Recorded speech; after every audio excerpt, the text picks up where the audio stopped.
ومن سيئات أعمالنا من يهده الله فلا مضل له ومن يضلل فلا هادي له أشهد أن لا إله إلا الله وحده لا شريك له وأشهد أن محمدا عبده ورسوله صلى الله عليه وعلى آله وأصحابه أجمعين. Amma batu yang kami hormati beliau Ibu Ustazah Dr. Atika Muslim dari Bani Muslim yang insya Allah pada malam hari ini akan mengisi kajian kita dengan tema keajaiban puasa Ramadan. Yang kami hormati Bapak Ustadz Dr. Andes, Haji Bahasa Muslim, MA, Koordinator Kajian Masjid Kesirot via online. Yang kami hormati jamaah kajian yang hadir di Serambi Masjid Kesirot, dan yang kami hormati jamaah kajian yang hadir secara online dari Bani Muslim, Bani Atmawikeno, Bani Abdus Syakur, dan yang tidak bisa saya sebut satu persatu. Alhamdulillah pada malam hari ini kita bisa melanjutkan kembali kajian rutin kita yang insya Allah malam hari ini diisi oleh beliau Ibu Ustazah Dr. Atika Muslim Zaki dengan tema keajaiban puasa Ramadan. Langsung saja karena waktu sudah jam 6:30 lebih, pada beliau Ibu Dr. Atika kami persilakan semua. Terima kasih Pak Wahid. Assalamualaikum warahmatullahi wabarakatuh. Waalaikumsalam warahmatullahi wabarakatuh. Alhamdulillahirabbil alamin. Wassalatu wassalamu ala asrofil anbiya'i wal mursalin wa ala alihi wa sahbihi ajma'in. La haula wa la quwata illa billahil aliyil azim. Yang kami hormati seluruh jamaah Zoomiyah pada malam hari ini, juga yang kami hormati bapak-bapak dan ibu-ibu yang dari Bani Muslim, Bani Atmawikeno, Bani Abdus Syakur, kemudian yang ada di Serambi Masjid, serta teman-teman yang lain yang tidak bisa kami sebut satu persatu yang pada malam hari ini menyempatkan hadir. Terima kasih banyak. Malam hari ini saya akan menyampaikan, karena 12 hari lagi insya Allah kita akan puasa Ramadan. Dan seperti biasanya kalau menjelang puasa itu banyak sekali kajian-kajian tentang puasa, dan kebanyakan dari ustadz-ustadz itu yang dilihat dari sisi agama. Jadi mengenai hikmah puasa Ramadan dari sisi agama, kemudian bagaimana tata caranya, kemudian macam-macam semuanya dari sisi agama. Nah, ini saya akan bahasnya dari sisi lain, yaitu sisi kesehatan, yang sebetulnya bagaimanapun juga ada kaitannya ini dengan antara kesehatan dengan puasa. Seperti kita ketahui bahwa ada satu hadis yang mengatakan sumu tasihu, berpuasalah kamu supaya kamu sehat. Nah, apakah benar puasa itu akan menyebabkan sehat?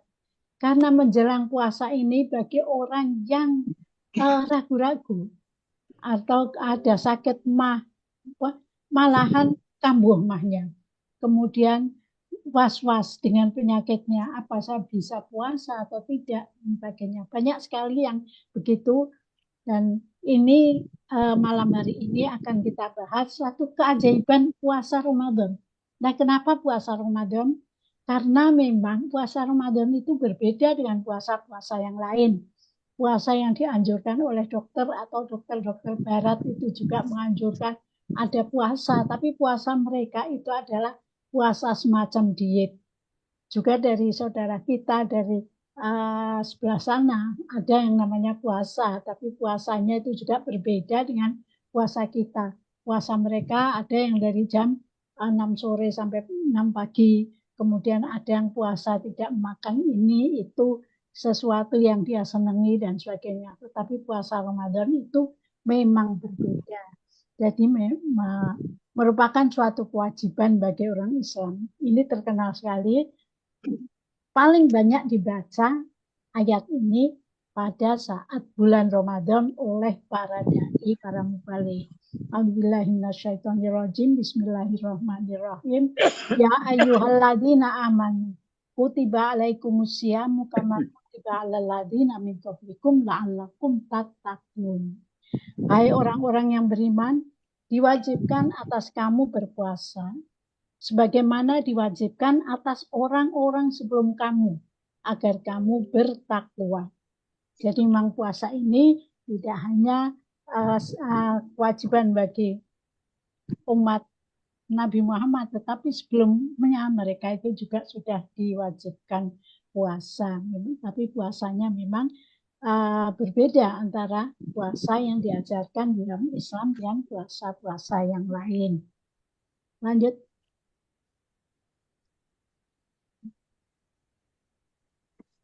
Kemudian di ayat 184 itu dikatakan bahwa artinya puasa itu adalah beberapa hari tertentu, yaitu selama bulan Ramadan.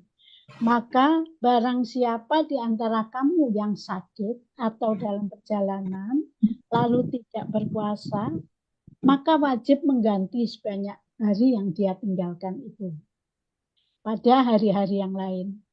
Dan bagi orang yang berat menjalankannya, wajib membayar fidyah, yaitu memberi makan seorang miskin. Tapi barang siapa yang dengan kerelaan hati mengerjakan kebajikan, maka itu lebih baik baginya dan puasamu itu lebih baik bagimu jika kamu mengetahui. Nah ini adalah ranah dari para ustadz. Bagaimana yang dikatakan tidak boleh meninggalkan puasa, misalnya dalam perjalanan itu berapa kilo dan sebagainya, itu adalah ranahnya para ustadz. Kita akan dengarkan nanti pada ceramah-ceramah di bulan Ramadan ini. Kemudian membayar fidyah itu bagaimana? Puasanya orang hamil bagaimana? Tidak boleh, boleh tidak berpuasa. Nah ini saya akan bahasnya dari sisi lain. Seperti kita ketahui bahwa banyak dokter, maupun yang muslim, maupun kalau yang bukan, kita tidak membahas ya. Biasanya mereka malah melemahkan sakit sedikit, oh tidak boleh puasa. Dan dokter-dokter muslim yang mungkin pengetahuannya juga tidak begitu mendalam mengenai agama, dan lalu juga dengan mudahnya mengatakan, oh penyakit ini tidak boleh puasa, ini tidak boleh puasa. Nah barangkali dokter-dokter muslim itu sebaiknya, ini harus kita sampaikan juga kepada mereka, pada teman-teman saya juga saya mengatakan gitu, bahwa jangan mengatakan tidak boleh puasa, tetapi dibolehkan dia berpuasa. Nah itu kan kalimat itu kan beda. Tetapi kalau berpuasa itu sebetulnya adalah lebih baik. Ya seperti orang hamil. Orang hamil, coba kalau yang dokternya jangan gampangan saja, ibu jangan berpuasa karena berpuasa bagaimana janinnya ini itu. Tetapi kalau dia seorang dokter muslim punya pengetahuan, dia tidak akan mengatakan begitu. Karena sesuai dengan ayat ini adalah puasa itu lebih baik bagimu jika kamu mengetahui. Dan nanti keajaiban-keajaiban di bawah ini yang nanti akan kami jelaskan, maka lebih baik kalau sebetulnya puasa. Nah bagaimana kalau misalnya tidak kuat atau muntah-muntah terus, baru dibolehkan memukah. Ya. Tapi nanti harus mengganti. Nah esok harinya dicoba lagi. Ya. Nah, ini seperti apa yang saya alami sendiri. Pada waktu stroke saya itu bulan Maret, kemudian bulan Juni itu puasa. Dokternya mengatakan lebih baik tidak puasa. Jangan puasa. Karena kekurangan cairan, nanti darahnya mengental, akan berat stroke-nya dan sebagainya. Tetapi saya tidak nurut. Karena apa? Tidak ada orang yang mati karena puasa. Kemudian bisa saya siasati.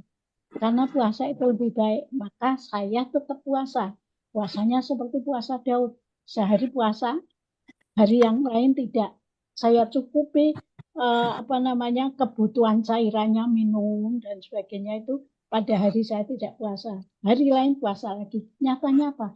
Saya menjadi lebih sehat daripada mereka yang soalnya ini saya bandingkan bersama-sama dengan saya, itu ada teman yang persis sakitnya seperti saya, persis harinya, tetapi dia tidak menjalankan puasa. Nyatanya dia beberapa bulan masih pakai tongkat, tapi saya beberapa bulan sudah bisa jalan dengan cepat.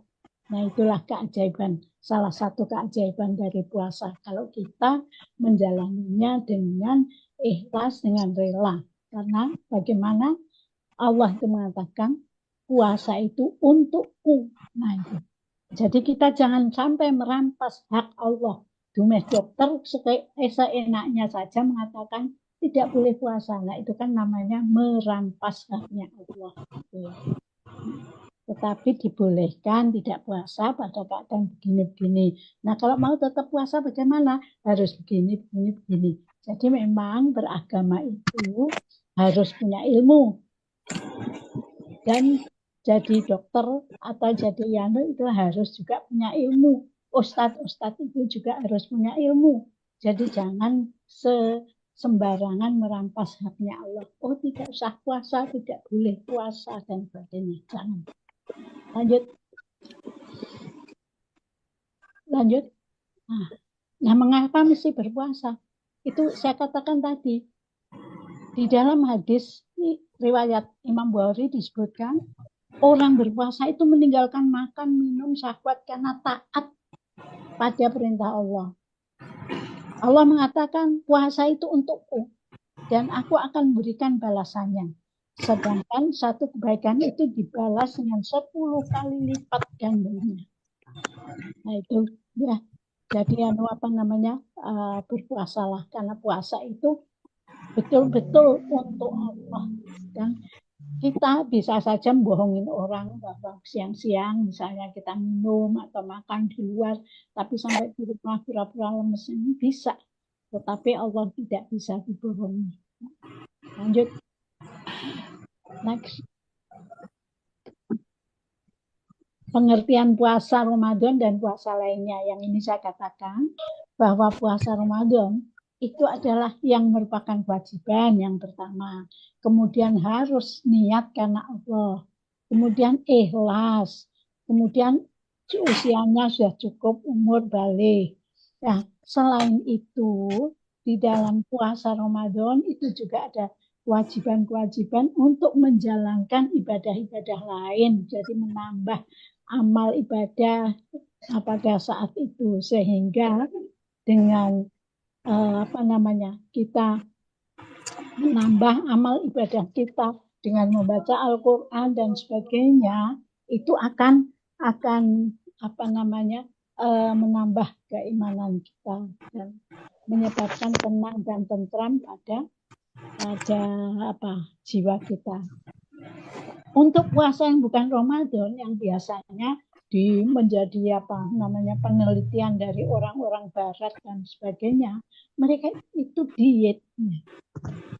Dan puasa mereka itu ada yang puasa diet karbohidrat, diet keto, kemudian diet intermittent diet. Jadi sehari puasa, sehari tidak. Itu yang kalau kita kan puasa Daud, tapi mereka intermittent diet.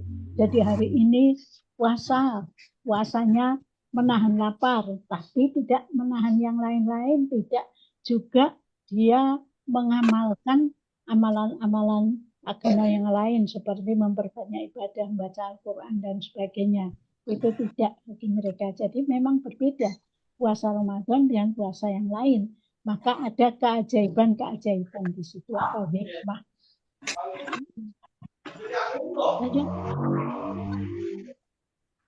Nah, keajaiban puasa Ramadan ya, atau hikmah dari puasa Ramadan itu. Keajaiban puasa terutama ya, yang saya sampaikan ini dari sisi kesehatan. Karena saya orang kesehatan. Ustadz-ustadz yang lain yang minggu lalu kita mendengarkan juga dari Ustadz Farid itu hikmah puasa dari sisi agama atau spiritual. sisi rohani.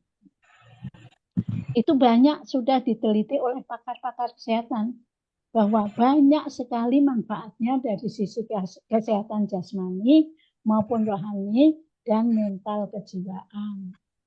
Banyak penelitian telah dilakukan, semuanya mengakui dan mencatat hasil yang positif dari sisi kesehatan. Tetapi ada sebagian dari umat Islam itu ya, yang justru dengan datangnya puasa, mereka itu menjadi ini. Nah, apa yang terjadi pada tubuh saat puasa? Nah, ini keajaibannya di situ. Yang pertama, kadar gula darah itu akan terkontrol. Puasa membawa manfaat bagi mereka yang mengidap diabetes karena dapat membantu mengurangi resistensi terhadap insulin. Insulin itu yang mengatur kadar gula darah.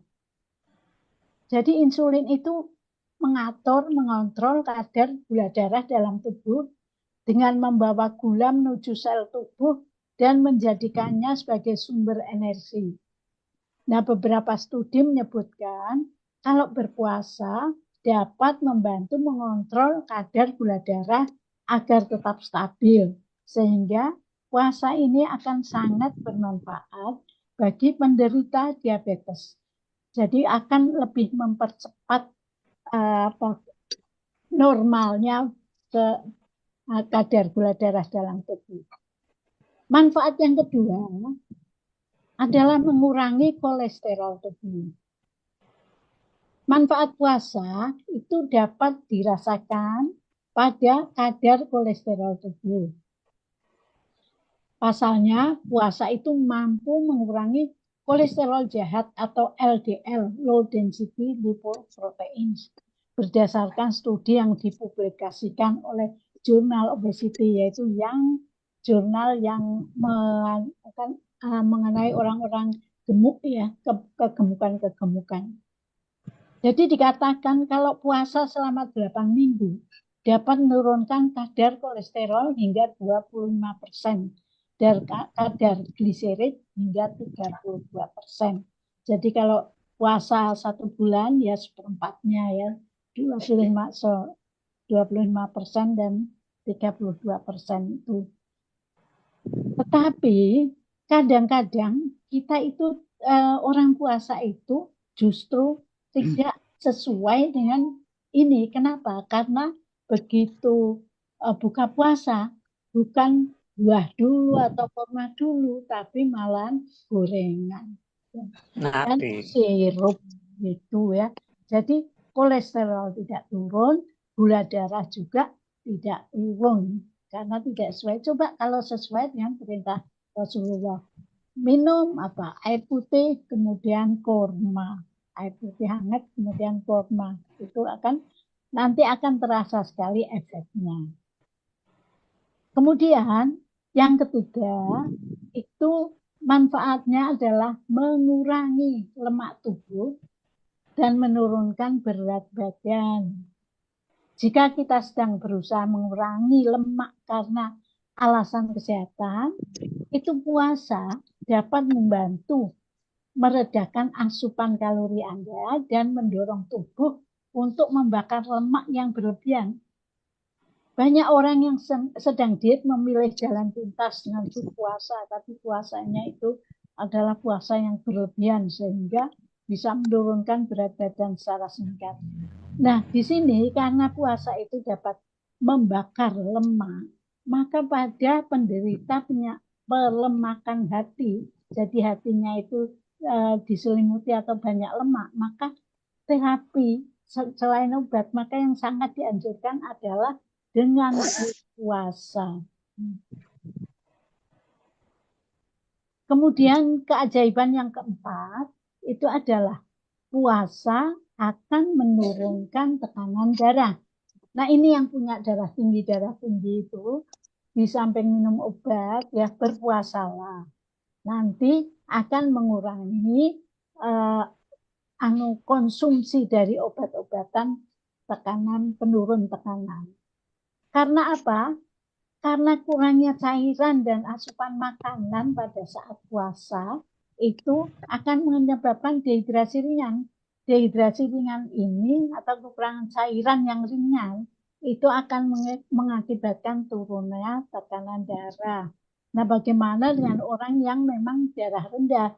Nah, kalau yang darah rendah, tentunya pada saat puasa itu harus diatur minumnya supaya pada waktu berbuka, kemudian 2 jam setelah itu menjelang tidur dan sebagainya, sehingga kecukupan gula airnya ya, kecukupan air tubuhnya sehingga tidak akan menyebabkan turun lagi tekanan darahnya. Keajaiban yang kelima apa? Meningkatkan daya tahan tubuh. Berpuasa selama 3 hari atau lebih itu memacu proses regenerasi sistem kekebalan tubuh secara menyeluruh pada orang di segala usia. Nah, kalau yang biasa puasa Senin Kamis itu, apalagi itu akan bagus sekali. Tapi ada yang orang-orang Barat itu mengatakan coba puasa selama dalam 1 bulan itu 3 hari. Nah itu kan Yaumul Bid. Yaumul Bid itu dalam sebulan kan 3 hari. Bagi yang tidak biasa berpuasa Senin Kamis, puasalah Yaumul Bid itu ya. Yang 13, 14, 15 pada setiap bulan. Karena apa? Memicu proses kekebalan tubuh. Juga puasa itu memicu sel-sel induk untuk memproduksi sel-sel darah putih baru, sehingga berdampak pada meningkatnya daya tahan tubuh untuk melawan infeksi. Nah, ini bagi orang yang banyak penyakit dengan radang dan sebagainya, berpuasalah. Dan berpuasa itu, maka imunitas tubuh akan meningkat, sehingga peradangan juga akan lebih cepat sembuh. Maka bagi orang yang sakit mah dan sebagainya, itu lebih baik kalau mereka itu berpuasa karena akan cepat sembuh juga penyakit-penyakit infeksi yang lain. Kemudian yang keenam, keajaiban keenam, bahwa dengan puasa itu memperbaiki fungsi otak. Menahan lapar dan haus ternyata memicu pertumbuhan sel saraf baru di otak.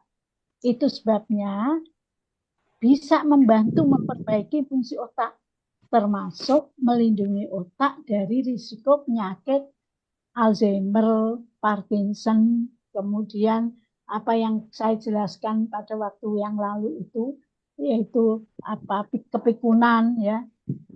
Jadi melakukannya selama sebulan penuh itu bisa membentuk rute jaringan baru di otak, sehingga membantu perkembangan biologis, psikologis, dan fungsionalnya.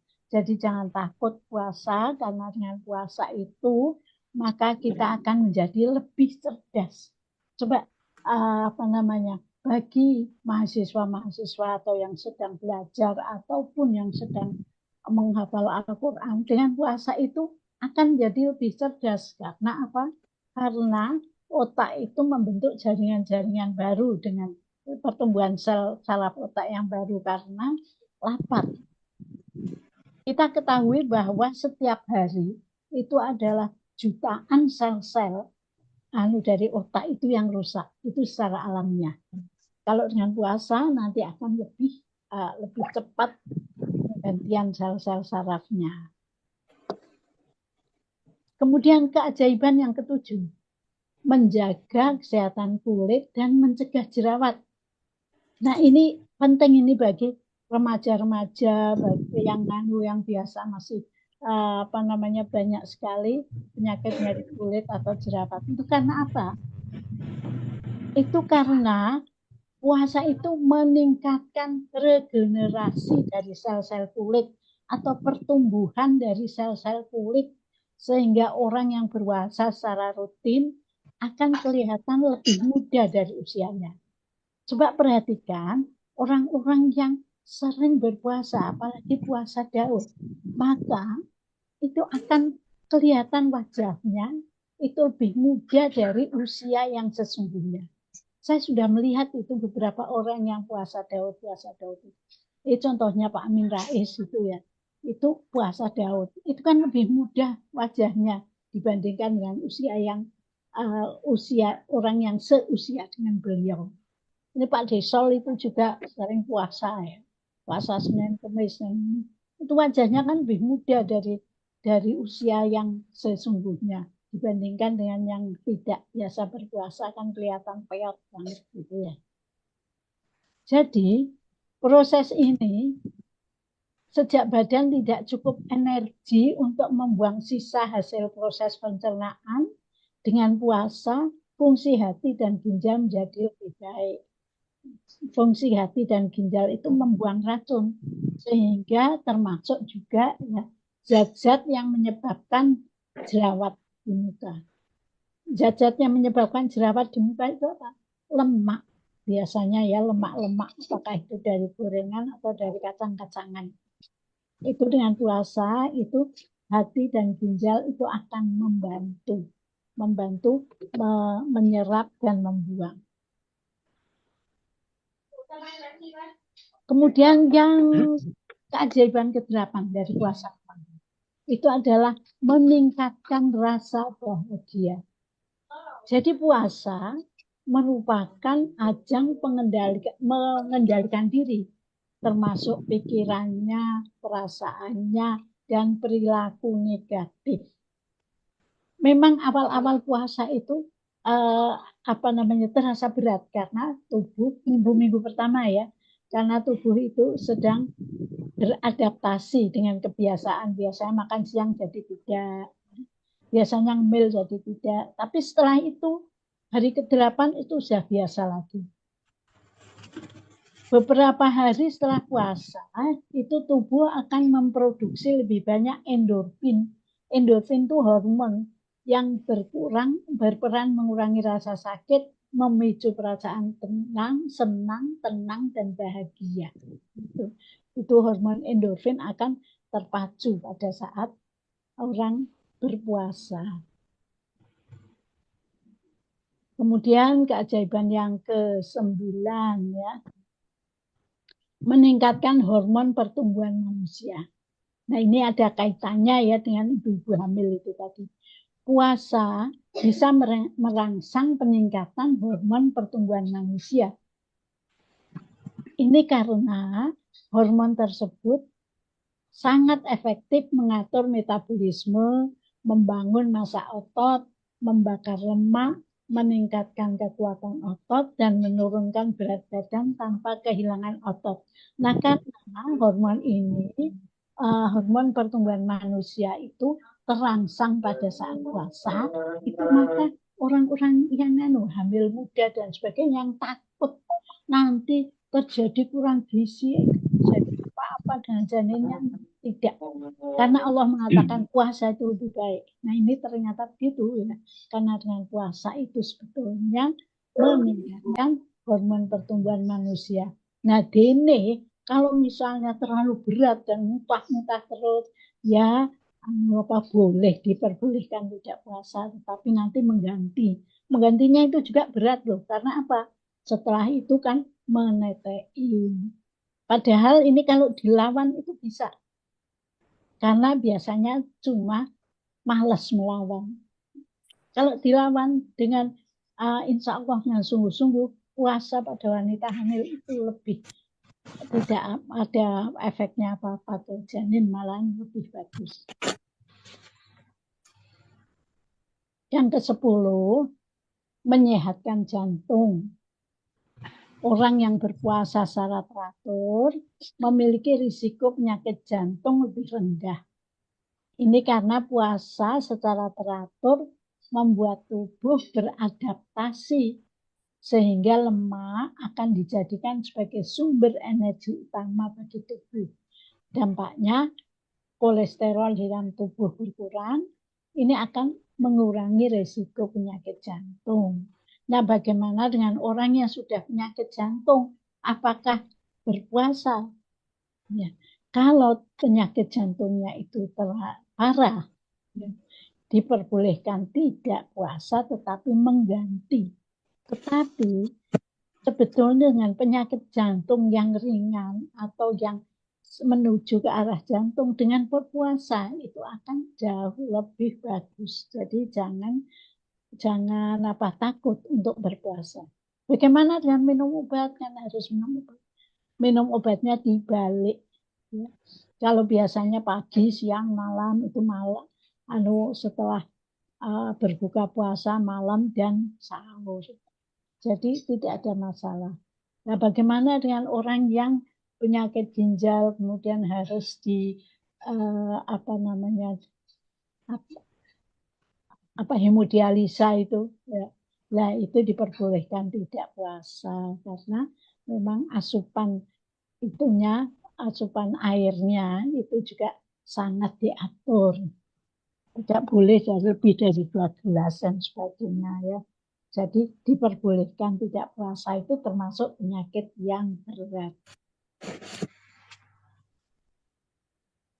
Kemudian keajaiban yang ke-11. Dengan puasa itu meningkatkan kekebalan tubuh. Rasa lapar itu memacu sel-sel induk di dalam tubuh untuk memproduksi sel darah putih seperti dikatakan tadi, ya, untuk melawan infeksi. Para peneliti menyebutkan bahwa puasa berfungsi mendorong sel induk menciptakan sel darah putih baru.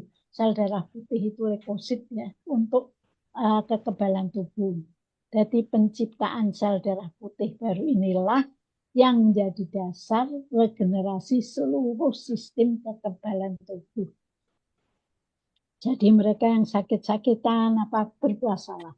Nanti insya Allah puasa itu akan meningkatkan kekebalan tubuhnya. Sehingga akan lebih cepat sembuh dibandingkan kalau tidak berpuasa. Kemudian keajaiban yang ke-12 atau hikmah yang ke-12 dari puasa itu apa? Puasa itu sebagai detoksikasi atau membersihkan racun di dalam tubuh. Jadi dalam tubuh manusia itu banyak sekali yang namanya radikal bebas. Radikal bebas itu apa? Itu zat-zat racun yang tidak digunakan oleh tubuh tapi tidak dikeluarkan, jadi melayang-layang semuanya di dalam peredaran darah. Yang itu yang menyebabkan terpicunya penyakit kanker, jantung, diabetes, dan lain-lain, ya, karena radikal bebas itu. Dengan puasa, maka darah itu akan membersihkan radikal bebas tersebut, sehingga kalau puasa itu dikerjakan secara rutin dan sesuai dengan sunnah Rasulullah, maka bisa dijadikan sebagai metode pengobatan. Sehingga kita akan terhindar dari penyakit kanker, serangan jantung, kolesterol tinggi, penyakit-penyakit degeneratif, atau penyakit-penyakit karena usia tua, dan penyakit-penyakit berbahaya lain. Maka berpuasalah dengan puasa yang benar, bukan puasa yang ya memang puasa, tetapi pada waktu berbuka puasa itu seperti balas dendam, semuanya masuk, semuanya dimakan. Ya, jadi bukan begitu maksudnya puasa yang supaya puasa itu sehat. Kemudian keajaiban hikmah yang ke-13 yaitu mengurangi resiko depresi. Suatu penelitian di dalam satu jurnal itu menjelaskan bahwa puasa itu memiliki manfaat untuk menurunkan resiko depresi. Depresi itu kayak perasaan tertekan. Pasalnya, puasa itu memicu produksi protein di dalam otak yang bernama brain derived neurotrophic factor, BDNF. Sementara itu, orang yang kekurangan BDNF tadi, ya vitamin otak itu tadi, itu dapat meningkatkan risiko depresi dan masalah kesehatan mental seperti gangguan cemas, gangguan makan, kemudian gangguan bipolar atau seperti kepribadian ganda itu. Jadi dengan ibadah puasa, apalagi ibadah puasanya itu ditambah dengan ibadah-ibadah lain seperti membaca Al-Quran, kemudian amal soleh yang lain, itu insya Allah itu akan menyebabkan ketenangan di dalam tubuh dan sehingga mengurangi resiko dari depresi, sehingga dia akan mengurangi gangguan mental yang terjadi. Kemudian yang ke-14, dengan puasa itu meningkatkan rasa bahagia di dalam diri. Kalau dikatakan dalam hadis itu bahwa orang yang berpuasa itu dia akan mendapatkan kesenangan terutama pada waktu apa? Berbuka. Berbuka puasa itu rasanya bahagia sekali ya. Menjelang berbuka itu juga rasanya senang dan bahagia. Jadi perasaan bahagia ini didapat dari mana? Ada perasaan syukur dengan kegiatan-kegiatan positif yang dilaksanakan, bersedekah, menyediakan makanan untuk orang yang berbuka, sedekah dan sebagainya. Itu menyebabkan perasaan syukur. Perasaan syukur itu hubungannya erat dengan kebahagiaan. Tapi di dalam tubuh ada apa? Kalau puasa itu meningkatkan kadar yang namanya hormon dopamin di dalam darah. Di dalam psikologi dijelaskan adanya hubungan antara perasaan syukur dan kadar dopamin yang meningkat. Kadar dopamin tinggi itu memicu perasaan bahagia.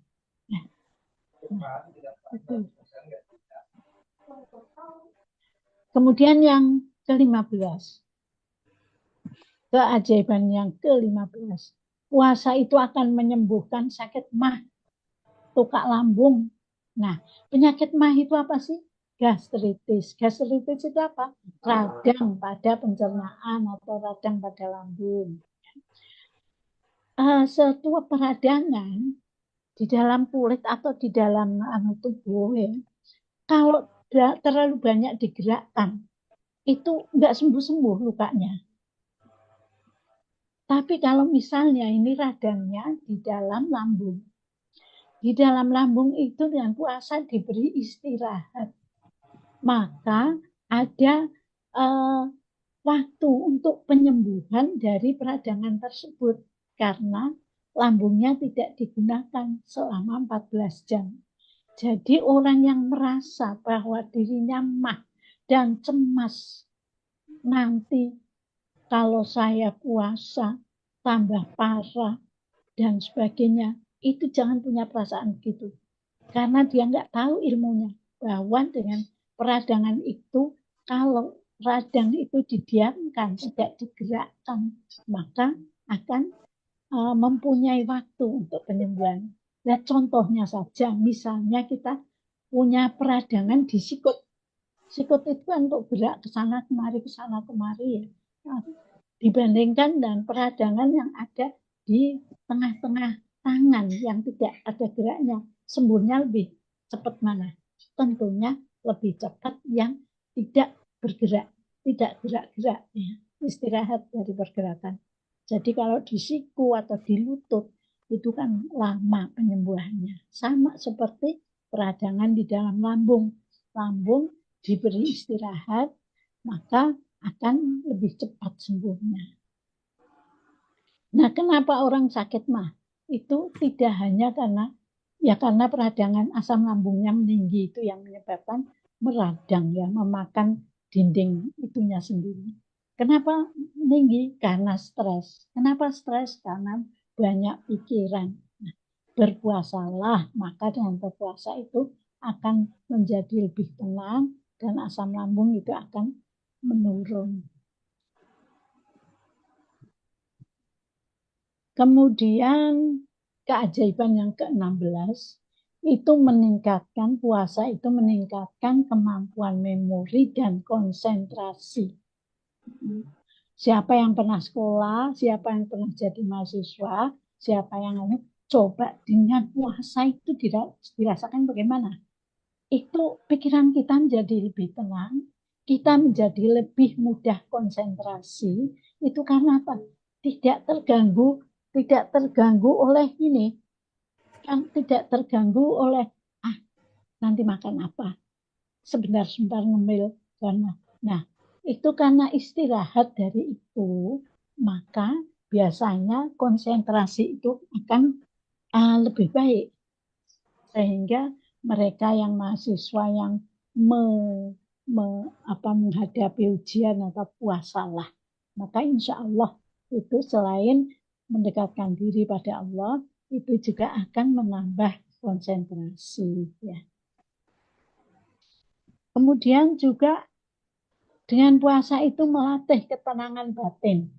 Ketika berpuasa, otak akan mendapatkan akses aliran darah lebih bersih, sehingga menghasilkan pikiran yang lebih jernih, memori yang lebih baik, konsentrasi yang lebih baik. Jadi meningkatkan kemampuan dari cara berpikir kita.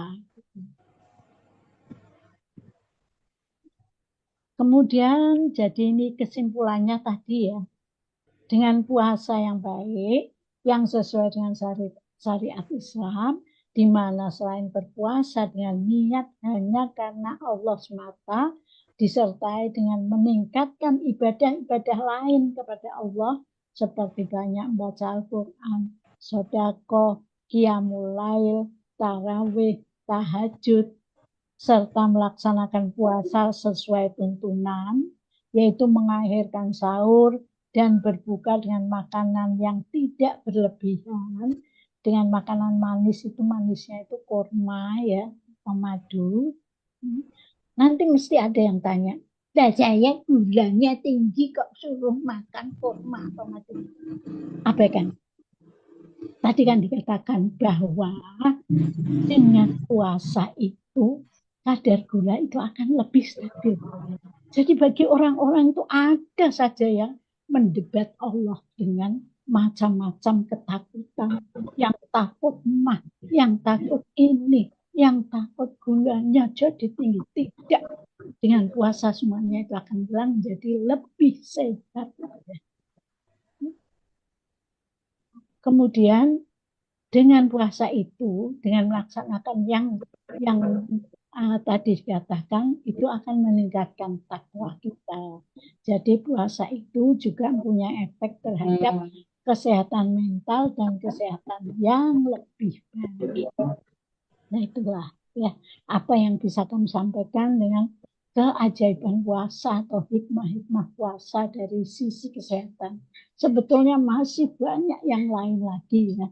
Nah, kalau memang studi mengenai puasa itu banyak sekali dilihat dari puasa bagi orang yang sakit ginjal, puasa bagi orang yang mengetain, puasa bagi ibu hamil, puasa bagi yang diabetes, puasa macam-macam ya studi tentang puasa. Tetapi yakinlah bahwa dengan puasa itu kita akan sehat karena sesuai dengan kalau kita puasanya itu ikhlas ya dan sesuai dengan tuntunan. Nah, karena 12 hari lagi kita akan jalankan puasa Ramadan, maka saya mengucapkan insya Allah ya, selamat menjalankan selama Ramadan untuk meningkatkan derajat kita. Dan ingat bahwa Nabi Muhammad itu tidak bohong ya. Di dalam hadis kan dikatakan sumu tasihu, berpuasalah kamu supaya kamu sehat. Ini benar, nggak usah didebat. Saya kan sakit saya kan sakit ginjal, saya kan ini, saya kan itu, enggak. Sumu tasihu, berpuasalah supaya kamu itu sehat. Saya rasa itu yang bisa saya sampaikan. Yang salah asalnya dari saya, yang benar itu semuanya dari Allah. Ya. Dan saya rasa itu yang bisa kami sampaikan. Sekian. Wassalamualaikum warahmatullahi wabarakatuh. Waalaikumsalam warahmatullahi wabarakatuh. Waalaikumsalam. Terima kasih pada Bu Rangka terkait Jepan Ramadan, dan mohon maaf karena tadi kebetulan mati listrik nih, agak dikecil. Orang bayar aja. Bu Atika nggak kelihatan kepalanya. Nah, kayak gitu. Nah, kelihatan. Baca napas. Bu Mas Amah juga nggak kelihatan kepalanya. Bu Mas Amah.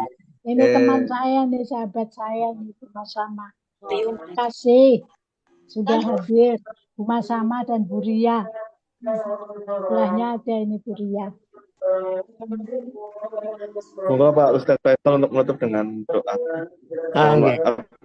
Maka kita tutup dengan doa. Assalamualaikum warahmatullahi wabarakatuh. Waalaikumsalam warahmatullahi Semoga kita berdoa dengan tawadhu dan khusyuk. Semoga dijaga Allah Subhanahu wa taala. Bismillahirrahmanirrahim. Alhamdulillahirabbil alamin. Hamdan syakirin, hamdan na'imin, hamdan yuafi ni'amahu wa yukafi mazidah. Ya Rabbana lakal hamdu wa lakal syukru kama yanbaghi li jalali wajhika wa 'azimi sultanik. Allahumma salli ala Sayyidina Muhammad wa ala ali Sayyidina Muhammad kama sallaita ala Sayyidina Ibrahim wa ala ali Ibrahim. Allahumma ighfir lana wa li walidayna warhamhuma kama rabbayana shighara. Allahumma la tuzigh qulubana ba'da idh hadaitana wa hab lana min ladunka rahmah innaka antal wahhab. Allahumma jal halana yatahassanu min husnin ila ahsan min jami'il wujuh. Allahumma kfina bihalalika an haramika waghnina bifadlika amman siwak. Allahumma aslih lana dinana alladhi huwa ismatu amrina waslih lana dunyana allati fiha ma'ashina waslih lana akhiratana allati ilaiha ma'adina waj'al al-hayata ziyadatan lana min kulli khair waj'al al-mauta rahatan lana min kulli syarr. Rabbana atina fid dunya hasanah wa fil akhirati hasanah wa qina adzabannar. Allahumma taqabbal minna innaka antas sami'ul alim wa tub 'alaina innaka antat tawwabur rahim. Wa sallallahu ala sayyidina Muhammad wa ala alihi wa sahbihi ajma'in. Walhamdulillahi rabbil alamin. Wassalamualaikum warahmatullahi wabarakatuh. Waalaikumsalam warahmatullahi wabarakatuh. Terima kasih boleh Atika. Salam kita dengan mudah-mudahan semuanya sehat. Terima kasih sama-sama Mbak Ria. Astagfirullah wa atubu ilaik. Amin. Mudah-mudahan kita sehat.